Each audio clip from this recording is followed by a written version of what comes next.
Hi all, I'm Nancy Waldeck with Taste and Savor, and I have the privilege of doing a video again for the Thomas F. Chapman Family Cancer Wellness Center at Piedmont, Atlanta. And today, Shayna Komar, our dietitian, and I have some fishy information for you. And when I say fishy, I mean really fishy, because we're going to talk a lot about fish and some of these fish facts. I've got this information for you below this video in the video notes, and I bet you Shayna's going to send it out to you as well. Did you know that there are over 20,000 species of fish? That may be why it's sometimes so confusing about what kind of fish to buy. So, a couple of notes here. How do I buy the fish for the recipe? Well, you can use any kind of fish fillet, which is more technically like a piece of fish loin. We won't go into that right now, but this is a piece of yellowtail. It's a type of amberjack and it is farm raised. And you're saying, Nancy, I didn't think that farm raised fish was good. Well, you have to be, just like with everything else that we talk about, you have to be a label detective. You have to know where your fish is coming from. This one is from Forever Oceans, and it is a fish initiative that's sustainably delicious.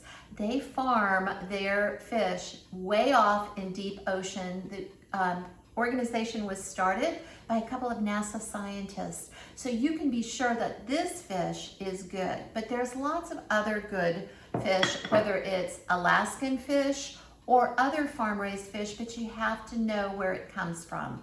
So either farmed or wild, you can use any kind of about 5-ounce fillet for these recipes. And this is about the size of a 5-ounce fillet. I want to show you how easy it is to cook fish. In a number of different ways. You can grill fish, you can roast fish, you can poach fish. So lots of yummy ways to eat fish, and we all need to eat fish because it is really good for us, and Shayna can tell you all about that too. So I'm gonna start off with cooking my fish over the grill or in a grill pan. And each one of these 4 recipes for fish, we have 3 fish recipes and a shellfish recipe, uses a lot of the same ingredients because those are the things that make fish shine. And one of the ingredients is, of course, citrus. Okay, so lots of lemon and lime in these recipes. And then herbs, and some good herbs to use with fish are basil, cilantro, parsley, and dill. Oh, and I just love the smell of dill, don't you? We don't use enough of it, and to me it also smells like a spring and summer herb. So all 4 of those herbs we're going to use in our recipes in different ways. Of course, we're going to use some extra virgin olive oil and salt and pepper as well. So I want to show you what my first recipe is, because this is the simplest and easiest of all the recipes. And it's getting to be summertime, and it's going to be lovely outside. So if you want to break out the grill, or if you don't have a grill, have a grill pan. This grill pan is well loved and well used. You can see I've used it both inside and outside on the grill, and it's very heavy duty. When you're looking for a grill pan, what you want to do is make sure that your grill pan has lots of little raised lines on it, and they need to be high in order for you to get grill marks, if you want grill marks. And of course you can do that with your fish. But I have another idea.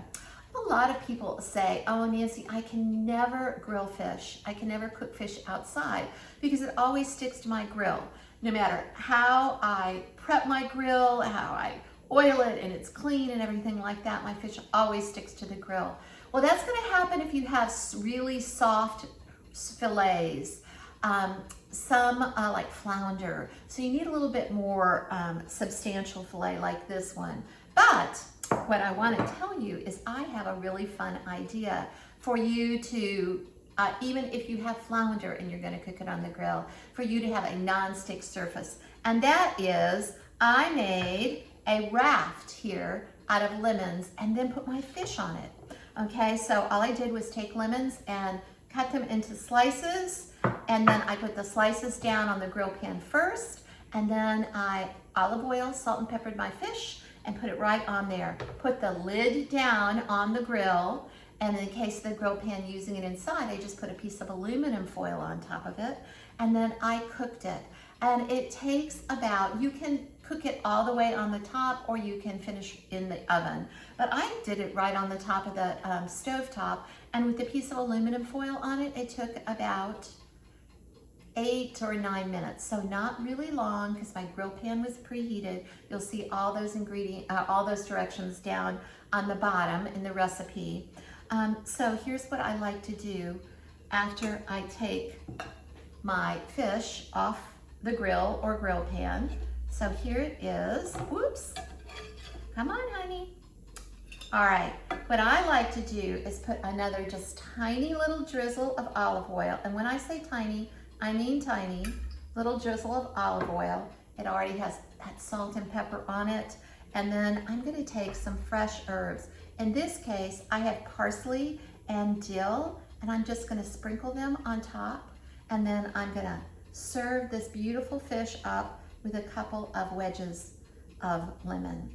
So there's your grilled fish. Remember, you could make a lemon raft, and depending on how long you cook your lemons, you can actually even serve your grilled lemon up with your fish as well. I hope you enjoyed this recipe, and check out those fish tips because they're really, really good. And I will see you on the next fish recipe video.